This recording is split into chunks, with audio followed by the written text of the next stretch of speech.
Welcome to Boxing During Dinner here from my house. My house. We're not at Alex's house or Randazzo's, but we gotta go to Randazzo's soon. I did make pasta, which David already devoured. I ate most of it. It's not as good as Mark's, but hey, I tried. Well, there was some chicken in there, I think. Some chicken. Was there? Chicken, garlic, and it was a little spicy, but not too much. It was just enough. Hey, it's a little spicy, Mr. DiMaggio. Hey, you're so nobody will get that back home. But yeah, Mr. DiMaggio doesn't like the spicy sausage, or didn't like it. Anyway, David, it's been a couple of weeks since we last did Boxing During Dinner. Lots gone on, especially in the middleweight division and also at light heavyweight with Bernard Hopkins. But we'll start at middleweight because Peter Quillin fought this past weekend against Gabriel Rosado.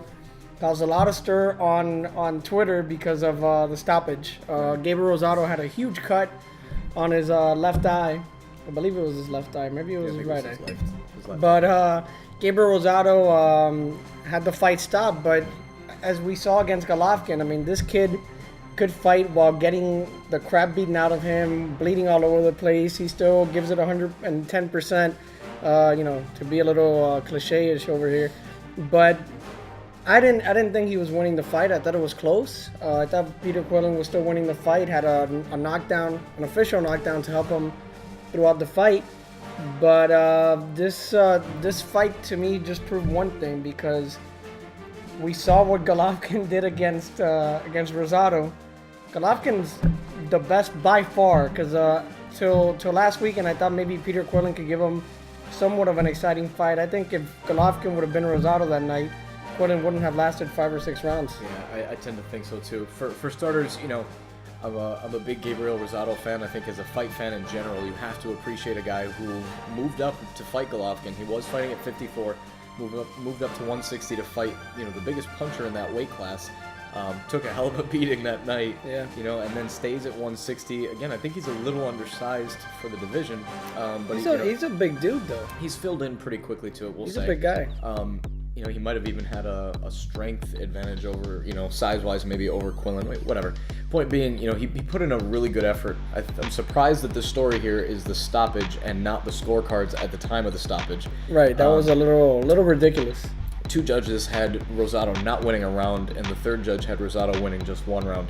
Anybody who was watching that fight, was probably where you were, as I was, which is, you take that knockdown out of the equation, and you can't, obviously, the knockdown happened, right. but you're looking at a fight that's pretty even. Right. Probably on the table to either guy going into those final 2 rounds. So, it was a good fight. I think maybe it says more about Quillin than it does about Rosado. Rosado, we know, is a resilient guy who will fight through hell, no matter the circumstances. We saw him against Golovkin literally getting murdered in front of our eyes, and then continue to, to fight through. And, same case here, would have continued to fight through in both scenarios, but his corner knew the better of it. In this case, the doctors knew the better of it and stopped the fight. But I think, Golovkin is the class of the middleweights right now. I know Sergio Martinez has been out of the ring for a little while, but Golovkin, has a chance to prove himself again this weekend against what I think is kind of a stay busy fight against Curtis Stevens. Yeah, he's a big puncher, but, Golovkin's a different animal. Yeah, we're not going to spend too much time on that fight. I think Golovkin will win by knockout. But going back to the Rosado cut, David, it was a bad cut. Yeah. And I guess people's overreaction to the stoppage being a bad stoppage, because I saw a lot of the term bad stoppage on Twitter, is due to the fact that Gabriel Rosado was coming back. He was fighting a good fight. He was showing heart, but it was a really bad cut. I mean, I've watched enough boxing that there's not too many things that make me cringe. But when they showed that cut up close, and that thing was wide open, it reminded me of one of the cuts that Klitschko had against Lennox Lewis. I was just going to say you have to stop the fight. I mean, Gabriel Rosado, fights another day. I mean, he wasn't going to die, but it could cause damage to the eye or whatever. I mean, you could see the blood. You could see the cartilage. I mean, it was disgusting. Yeah. So Gabriel Rosado could get a rematch, and he could start from scratch, try to knock out Peter Quillin. But I think the stoppage was a proper one. Yeah. I mean, the doctor isn't thinking, oh, Gabriel Rosado's fighting. No, the doctor's a doctor. The doctor may not give 3 shits about boxing, Yeah. He's just there for the fighter's safety, and he did what he thought was right, and I thought it was right as well. I mean, it sucks for Rosado. Right. But at least, he could talk about a rematch and all that, and not, Gabriel Rosado loses his freaking eye. Right. And I think in this event, I don't think Gabriel Rosado's a loser. What he is no, he lost, but he won. You know, I mean, he gets more out of this fight, and he got more praise than Peter Quillin did in victory. Right, 100, and exactly, and that to me is the bigger story. The person who acquitted himself better was Gabriel Rosado. Peter Quillin was supposed to beat a guy like this rather convincingly, and he didn't. And the fact of the matter is Rosado outperformed expectations, and is regardless, even if he doesn't get the Quillin rematch, is going to continue to be in conversations for that step up type of fight for title holders in that weight class.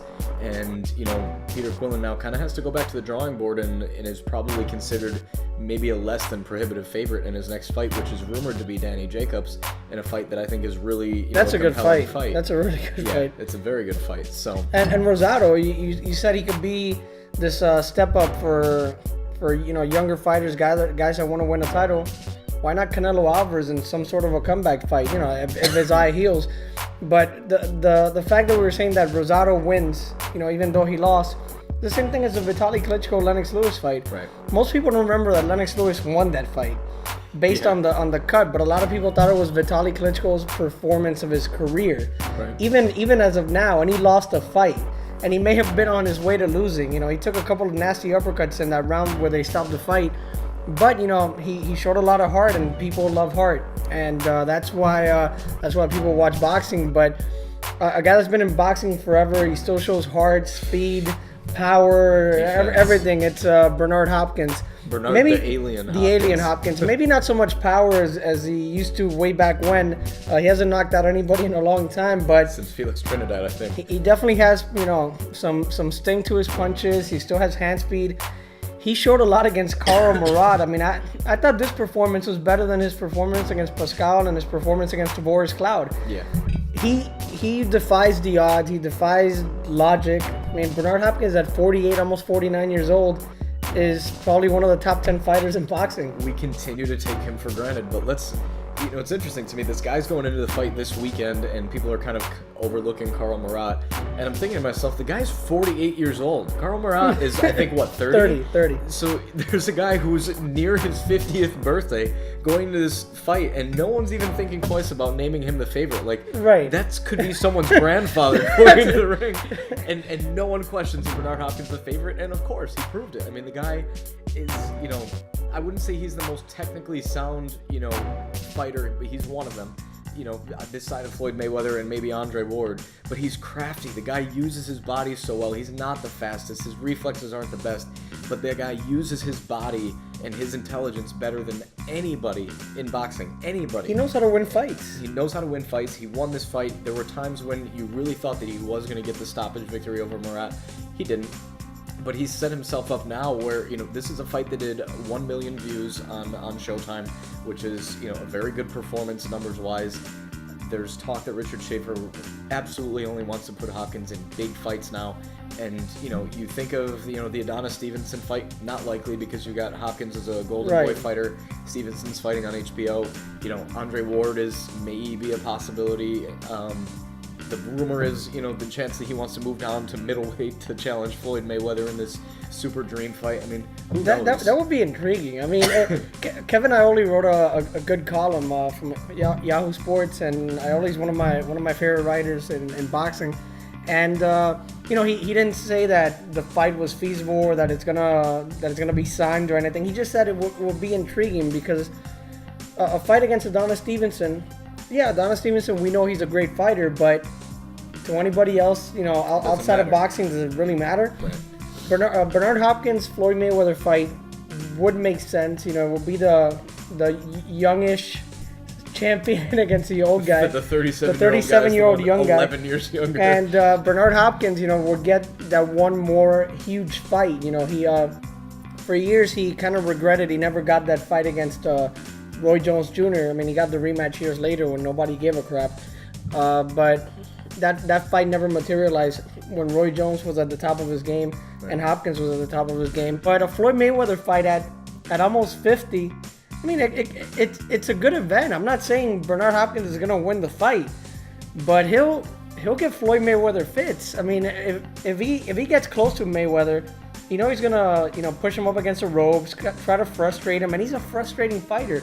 I would like to see Floyd Mayweather react to this crafty old man coming up to him and doing this kind of stuff. I personally don't have an interest in it, and I think it says I have more of an interest in some of the other names that are being thrown out there. I mean, does Mayweather, Amir Khan really, No, and granted, I'm not saying that a lot of the other options for either guy is more scintillating than the two fighting each other, but I think that's asking of a very big amount of both guys. For one, Bernard Hopkins has not made the middleweight limit probably since we were born, and Floyd Mayweather, even in moving up to junior middleweight, was fighting at 150 pounds. But like Kevin Iole said, I mean, it's a fantasy fight. I mean, it's fun to think of just because Hopkins is an institution. He's almost 50. It's a pretty cool thing to see a 50-year-old fight the best pound-for-pound fighter in the world. Right, and it keeps both their names at the top of the media right Absolutely. now. Absolutely, and but I definitely do want to see Hopkins fight till he's 50, take a 10-year hiatus, and fight again on his 60th birthday. And he'll probably still weigh 172 pounds or whatever and beat the crap out of somebody. I know.